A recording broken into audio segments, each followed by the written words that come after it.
이라고 하는 중국말이 있습니다. 산에 목책이 둘러져 있다라는 뜻으로 산적소굴을 의미하죠. 다시 말해 정부나 관료의 힘이 미치지 않는 영역을 가리키고요. 그래서 이 단어의 실제적인 번역은 짝퉁입니다. 1세대 IT 사업가인 백일승 씨가 이런 얘기를 했어요. 산자이에도 격이 있다. 짝퉁이라고 해서 다 같은 수준이 아닌 거예요. 옛날에는 짝퉁이 확연히 표시가 났잖아요. 가짜 티가 났어요. 근데 요즘에는 구별하기가 정말 어렵습니다. 사진을 좀 준비했는데 같이 한번 보겠습니다. LG에서 나온 톤플러스인데요. 하나는 정품이고 하나는 짝퉁입니다. 여러분 뭐가 정품이고 뭐가 짝퉁인지 아시겠어요? 재미삼아서 한번 맞춰볼까요? 이 사진을 기준으로 왼쪽이 정품이다 하시는 분 한번 손 한번 들어주시겠어요? 네, 감사합니다. 자, 그러면 이번엔 오른쪽이 정품이다 하시는 분. 네. 정답은 오른쪽이 짝퉁 되시겠습니다. 틀리신 분들이 상당히 많네요. 기회를 한 번 더 드릴게요. 우리 다른 사진 한 번 더 보겠습니다. 우리가 많이 쓰는 스마트폰인데요. 역시 하나는 짝퉁이고 다른 하나는 정품입니다. 이번에는 오른쪽부터 해볼게요. 자, 오른쪽이 정품이다 하시는 분. 네. 여러분은 또 틀리셨어요. 참 걱정됩니다. 이 험난한 세상을. 에? 그것도 틀리고 나서 굉장히 해맑게 웃고 계세요. 자, 사진으로 보시면 아시겠지만 오른쪽이 더 선명하고 오히려 화질이 더 좋아 보입니다. 그래서 이게 정품 같은데 사실은 짝퉁이에요. 여기저기서 가짜들이 판칩니다. 예전에 뉴스에서 중국에서 만든 짝퉁 가방들이 떡하니 우리나라 백화점에서 판매가 되는 장면을 본 적이 있습니다. 뭐 이게 어제 오늘의 일들은 아니죠. 백화점에서 명품 샀다고 막 자랑했는데 보니까 짝퉁인 거예요. 최근 5년 동안 단속반에 걸린 짝퉁 물건만 325만 점이었어요. 325개가 아니라 325만 개가 적발된 짝퉁 수예요. 그 피해액은 2,751억 원이었습니다. 저는 사실 그런 기사를 봐도 뭐 남의 일 같아가지고 별로 심각성을 못 느껴왔었어요. 제가 살면서 명품을 살 일이 뭐가 있겠나 싶어가지고 그래서 그냥 그런가 보다 하고 넘어가는데 어느 날 PD수첩 같은 어떤 현장 고발 프로그램을 보고 나서는 계속 그게 신경이 쓰이더라고요. 그날은 갈비에 대한 내용이 나왔는데요.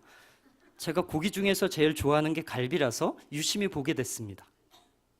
근데 그 방송을 보고 나니까 이제는 갈비가 너무 싫어지는 거예요.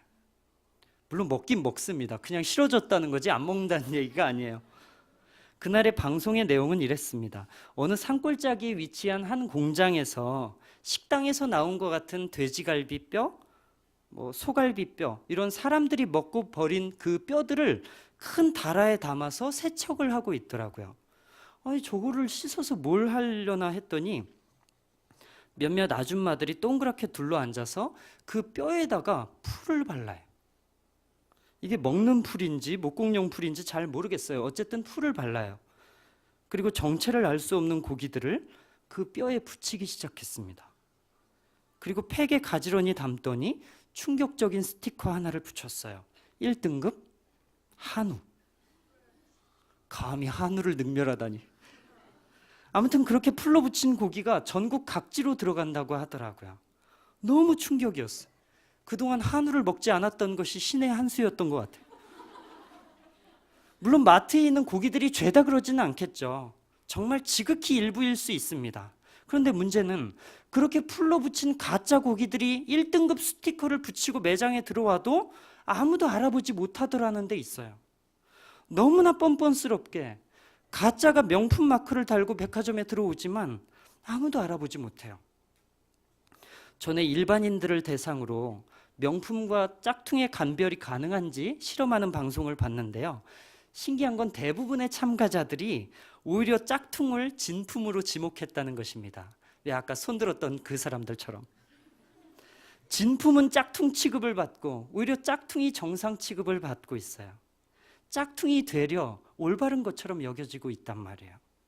근데 오늘 본문을 보니까 그와 유사한 상황이 벌어집니다. 겉만 그럴듯한 가짜 예언자가 하나님이 세우신 진짜 예언자를 이단 취급하고 있어요.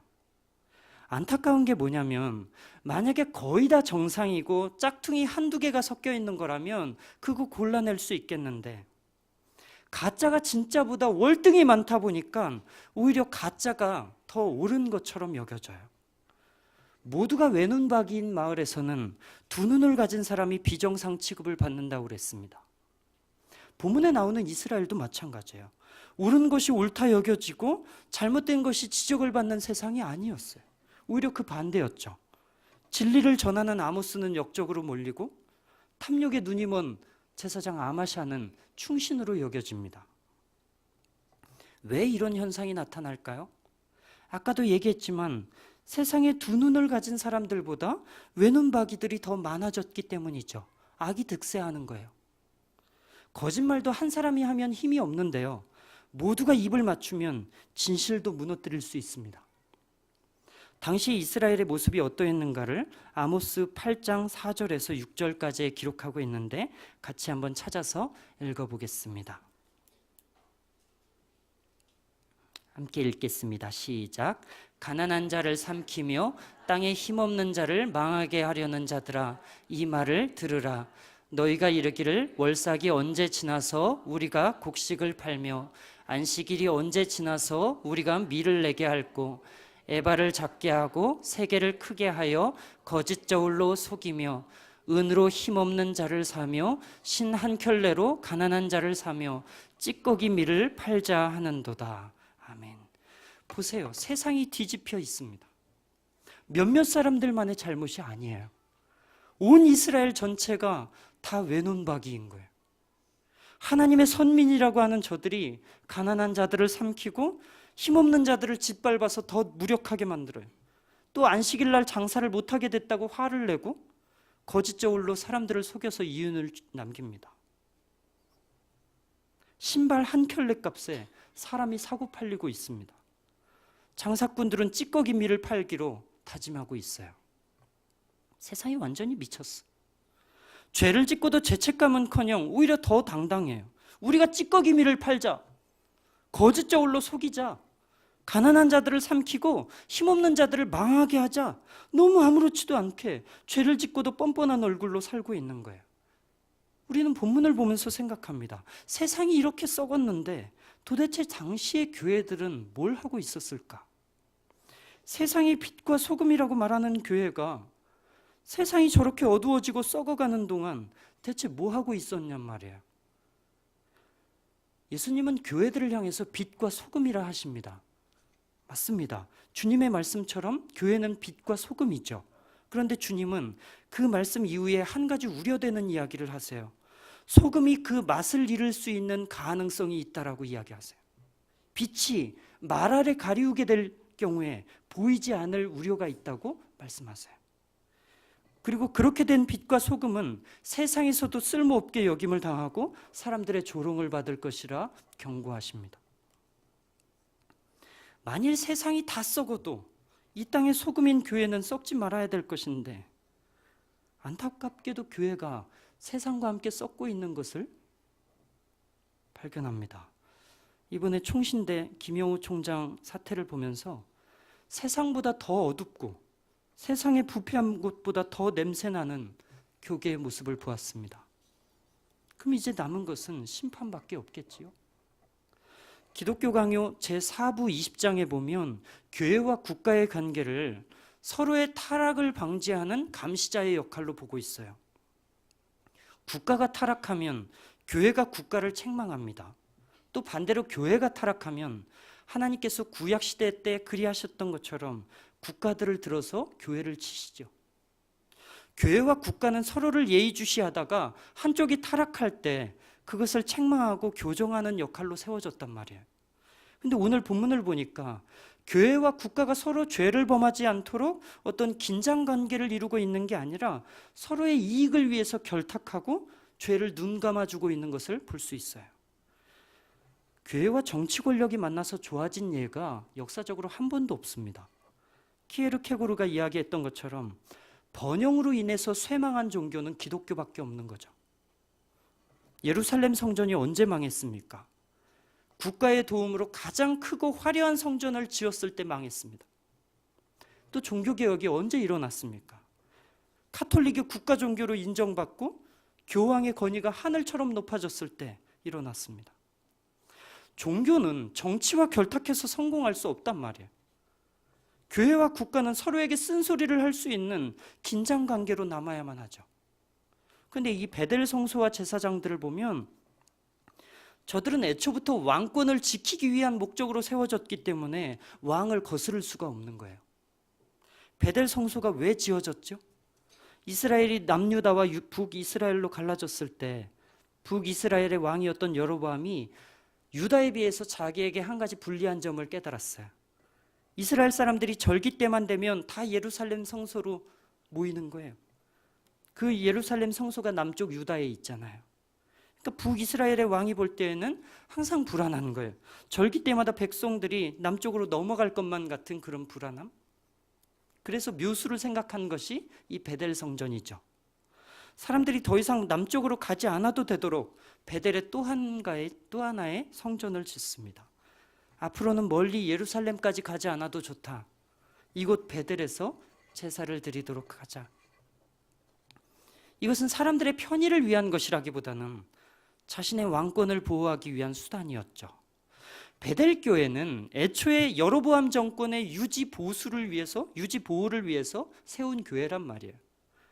더욱이 그 교회 제사장들도 율법에 따라서 세운 게 아니라 왕이 그 원하는 자들을 세웠어요. 이러니 교회와 국가가 칼빈이 얘기한 것처럼 긴장 관계가 될 수 있겠어요? 국가가 저들한테 일자리와 권력을 줬는데요. 나라의 도움으로 세워진 교회가 어떻게 국가에게 쓴소리를 할 수 있겠습니까? 아마샤가 보기에도 왕이 잘못하고 있는 일들이 보였겠지만 알면서도 지적하지 못하는 거예요. 아니, 지적은커녕 13절을 한번 보십시오. 베델의 제사장 아마샤가 이런 얘기를 합니다. 베델, 이곳은 왕의 성소요 왕의 궁이로다. 베델이라고 하는 히브리어는 하나님을 의미하는 엘과 집을 의미하는 베트가 결합돼서 베트엘, 곧 하나님의 집이잖아요. 그런데 그 하나님의 집을 가리켜서 이것은 왕의 것이라고 이야기하고 있어요. 베델은 하나님의 집이 아니라 왕의 것입니다. 이것이 제사장의 입에서 할 소리인가요? 하나님의 집인 성전까지도 여로보암의 것이라고 주장하는 마당에 왕의 잘잘못을 아마샤가 어찌 이야기할 수 있겠습니까? 그리고 사람은 누군가에게 도움을 받게 되면 그에게 쓴소리를 잘 하지 못하죠. 먹은 것이 있으면 입을 다문다고 그러잖아요. 왕한테서 받은 게 있는데 교회가 어떻게 그에게 쓴소리를 할 수 있겠어요? 근데 한 가지 재밌는 것은 예수님께서도 간혹 바리새인들의 집에서 식사를 하시는 때가 있는데요. 대개는 그 식사 이후에 바리새인들과 논쟁을 하면서 박터지게 싸우십니다. 그리고 여지없이 바리새인을 묵사발내시죠. 예수님은 밥을 공짜로 얻어먹고도 할 말은 다 하시는 거예요. 약간 뻔뻔하시죠. 방금 밥을 얻어먹어 놓고 그럼 좀 바리새인의 비위도 맞춰주고 위상도 세워주고 할 법한데 밥은 얻어먹어 놓고 할 말은 다 하시는 거예요. 근데 대개는 어떻습니까? 먹은 사람들은 말을 못 하잖아요. 그리고 아마샤가 왕의 허물을 지적하면 왕이 이제 그를 탐탁지 않게 여길 건데 그럼 곧 잘리지 않겠어요? 그러니 잘못된 것이 보여도 침묵하는 것이죠. 내 밥그릇을 잃게 될까 봐 말을 하지 못해요. 먹고 사는 문제에 걸려서 진실을 은폐합니다. 아마샤에게는 진리를 말하는 것보다 이 먹고 사는 문제가 더 중요했던 것처럼 보입니다. 제사장의 옷을 입고 있으면서도 진리에 관심이 없습니다. 하나님의 말씀이 어떠한가 그 내용에 관심이 없습니다. 오로지 왕의 기분을 맞추고 왕의 마음에만 신경을 쓰고 있어요. 하나님을 위해서는 분노하지 않던 그가 왕을 위해서는 분노하는 모습도 보여줍니다. 저의 관심은 오직 이 먹고 사는 것에 있기 때문에 그래서 아모스한테도 먹는 얘기만 해요. 야, 여기 말고 저 유다에 가서 예언하고 거기서 떡을 먹어라. 아마샤는 떡을 위해서 제사장의 자리에 있습니다. 떡을 먹기 위해서 예언도 합니다. 그에게 목회는 하나님이 주신 사명이 아니라 생계를 위한 수단이 된 거예요. 그것도 지금이야 왕실에서 많은 봉급 받고서 일하니까 목회를 하지 만약에 그게 아니었더라면 아마샤가 지금처럼 제사장의 자리를 지키고나 있을지 그것도 의문입니다. 사사기에 보면 어떤 레위인이 돈벌이를 위해서 한 가정의 제사장이 되는 장면이 나옵니다. 그러다가 어떤 지파가 나타나서 너 그저 한 가정의 제사장이 되기보다 우리 지파의 제사장을 하면 훨씬 더 대우를 잘해주겠다, 봉급을 많이 주겠다, 이런 얘기를 하니까 얼른 그 자리를 떠나서 그 지파의 제사장이 돼요. 더 대우가 좋은 곳, 더 돈을 많이 주는 곳으로만 쫓아다녀요. 목회자는 소시장의 소가 되면 안 된다고 그랬습니다. 소시장의 소가 뭡니까? 돈을 더 많이 주는 곳으로 팔려가면 안 된다는 얘기예요. 먹고 사는 문제? 물론 중요하죠. 안 중요하다는 게 아닙니다. 먹고 사는 문제가 해결이 돼야 되죠. 왜냐하면 우리가 배가 고프다고 해서 뭐 말씀을 먹는 게 아니잖아요. 옷이 없는데 뭐 전신갑주 입고 막 그런 게 아니잖아요. 밥도 사 먹고 옷도 사 입어야 된단 말이야.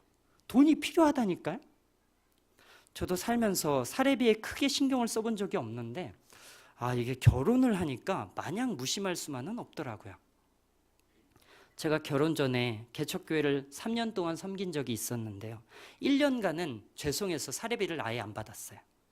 그러다가 2년째 되면서 목사님께서 도서비로 쓰라고 30만 원씩 주시더라고요. 이후 개척교회를 섬기는 2년 동안에 월 30만 원씩 받았습니다.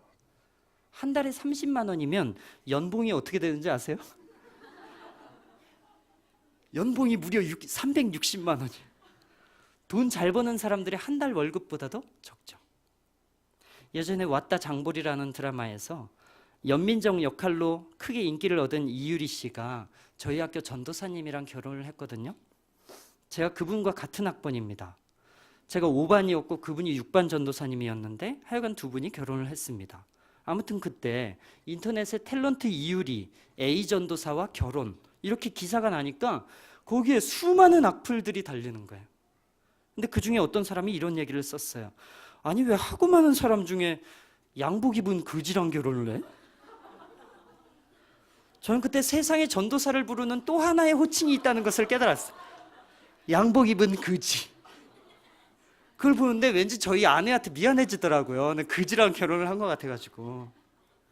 저기 뒤쪽에도 그지들이 쭉 앉아 계시네요. 하여간 그런 소리 안 들으려면 사역자도 돈이 있어야죠. 그런데 돈 때문에 진실을 말하지 못하는 아마샤가 되어서는 안 되는 거예요. 돈 때문에 진실도 침묵할 수 있는 사람이 되면 안 된다고요. 아마샤가 자기의 밥그릇을 위해서 침묵하고 있는 동안 아모스라는 사람이 하나님의 말씀을 선포했는데요. 이러면 보통 아마샤가 그동안의 자기의 행동에 부끄러움을 느낄 법도 한데 그는 창피해하기는커녕 오히려 아모스를 체포해 옵니다. 예나 지금이나 정치 권력을 가진 사람들은 누가 바른 말을 하는지 또 정의가 무엇인지 여기에는 털끝만큼의 관심도 없어 보입니다. 누군가가 바른 말을 해서 내 자리가 위협받는다고 생각하면 갖은 수단을 다 써서라도 그 사람의 입을 막는 것에만 급급하죠. 아마샤는 진실을 말해야 하고 정의를 세워야 되는 자리에 있었지만 사실 그것에 별로 관심이 없었어요. 내 밥그릇을 위협하고 있는 저 아모스를 어떻게 제거할 것인가, 거기에만, 그 처리에만 관심이 있었죠. 아마샤가 아모스를 왜 그렇게 미워합니까? 일단 그의 메시지가 듣기 싫은 거예요. 10절에 나옵니다. 이 땅이 그의 말을 견딜 수가 없다. 죄를 지적하는 말이 견딜 수 없고 참을 수 없을 만큼 듣기가 싫은 거예요. 근데 듣기 싫어했다는 말만 있지 회개했다는 얘기는 없습니다.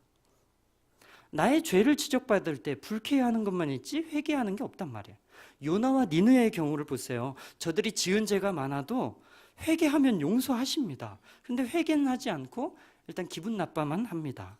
근데 여기에 한 가지 특이한 점이 있어요. 아마샤가 아모스를 견디지 못할 정도로 싫어하면서도 그를 향해서 선견자라고 부르고 있다고 하는 점이에요.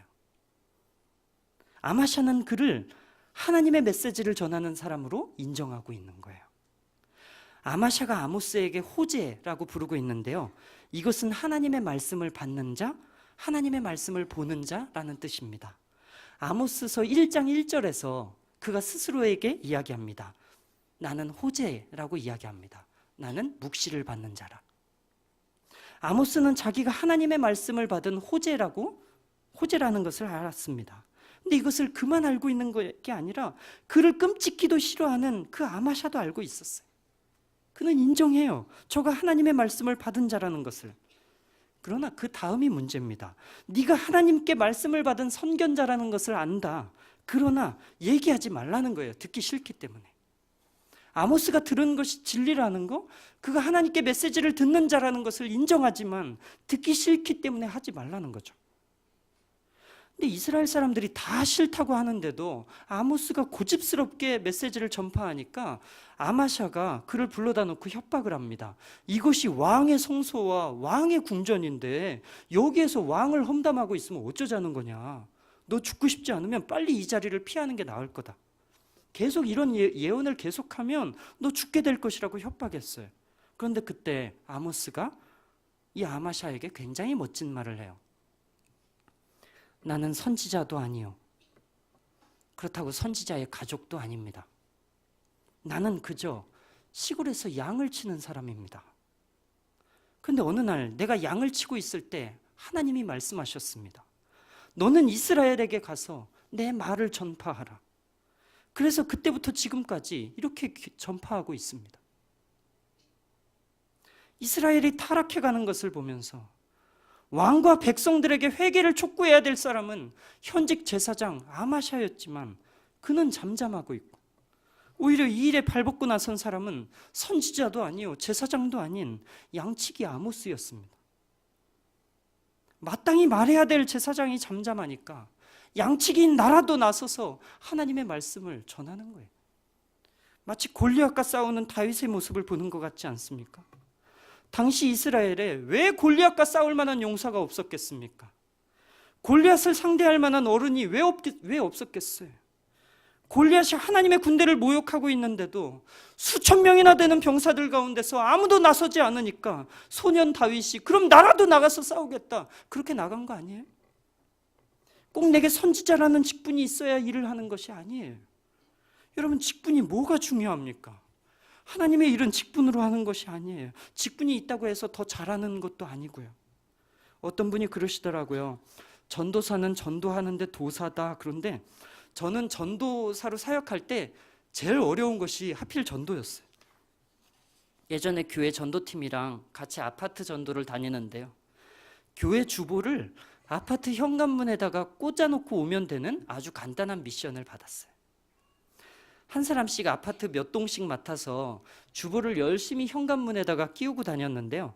한 번은 주보를 문에 끼우려고 하니까 그 끼우려는 문이 갑자기 열리는 거예요. 주보를 끼워야 되는데. 너무 놀라가지고 저도 모르게 문을 닫고 도망쳐 버렸어요.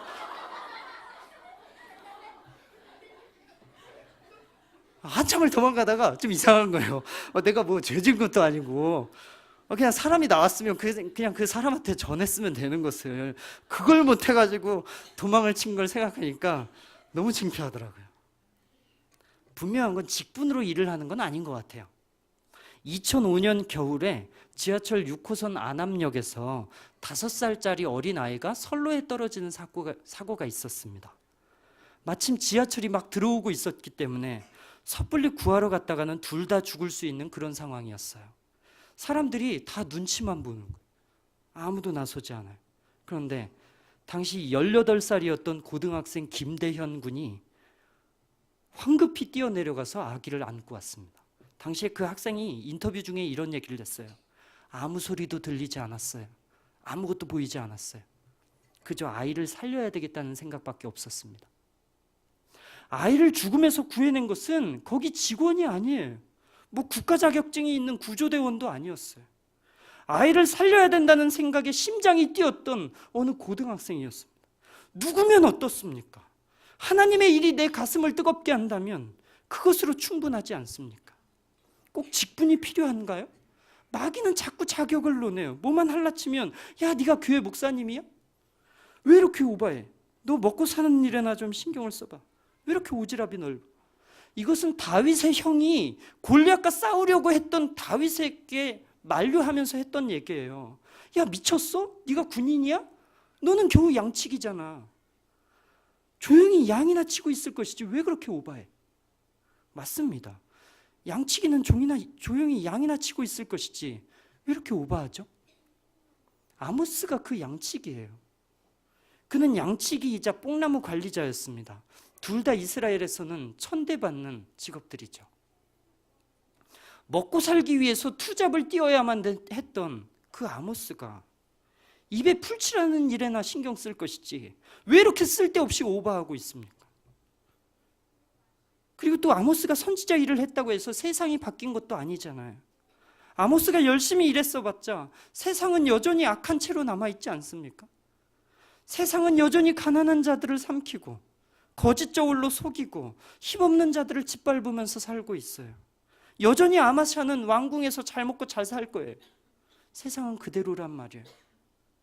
내 코가 석자여도 하나님을 생각하니까 내 마음이 뜨거워서 온몸을 바쳐 주의 일을 했는데 세상이 바뀐 거 하나 없이 그대로란 말이에요. 이게 뭐예요? 이거 진짜 괜한 짓 한 거 아닙니까? 한스 팔라다가 지은 누구나 홀로 죽는다라고 하는 소설을 보면 두 노동자 부부가 히틀러와 나치 정권에 맞서 싸우는 투쟁을 그리고 있습니다. 평범했던 이 노부부는 히틀러 정권 때 전쟁에서 두 아들을 잃고 남은 여생을 나치에 저항하면서 살기로 결단했어요. 그리고 이들은 나치에 반대하는 글을 써서 사람들이 많이 다니는 광장이나 건물 안에 쪽지를 놓고 도망가곤 했습니다. 약 2년 동안 총 276통의 편지를 썼지만 대부분은 바로 나치의 경찰들에게 회수가 됐고요.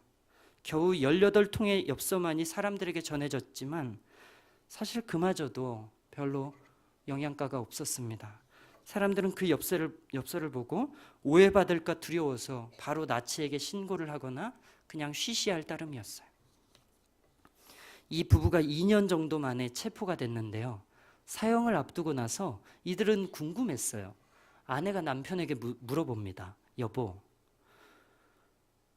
우리가 이렇게 히틀러에게 저항한 것이 누구에게 무슨 소용이 있었나요? 사실 그동안 엽서를 쓴 게 아무 효과가 없으니까 이런 궁금증이 생길 수 있잖아요. 여보, 우리가 그동안 히틀러에게 저항했던 게 무슨 소용이 있죠? 그때 이 남편이 우리가 평생 기억해야 될 참으로 멋진 말을 합니다. 우리의 저항은 우리 자신에게 유익했다오. 우리는 악을 이기지는 못했지만 최소한 악에 저항했지요. 때문에 같이 악해지지 않을 수 있었습니다. 여보, 당신이나 나에게는 선택의 여지가 없어요. 우리는 우리이기 때문에 이 길을 끝까지 걸어야만 해요. 히틀러라고 하는 또 나치라고 하는 그 거대한 악에 맞서서 이 노동자 부부가 했던 저항은 초라하기 그지없어요. 성과도 볼품없고요.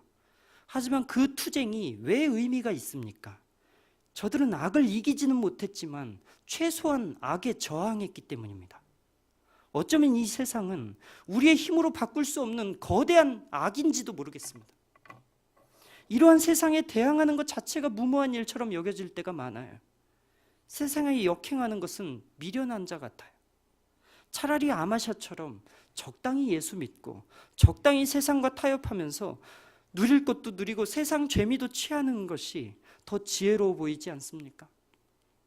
왜 꼭 아모스처럼 선지자도 아닌데 목사님도 아닌데 왜 이렇게까지 유별나게 신앙생활을 해야 되나요? 그리고 아모스가 그렇게 욕까지 먹어가면서 하나님을 믿었어도 이스라엘은 변하지 않았잖아요. 우리도 마찬가지예요.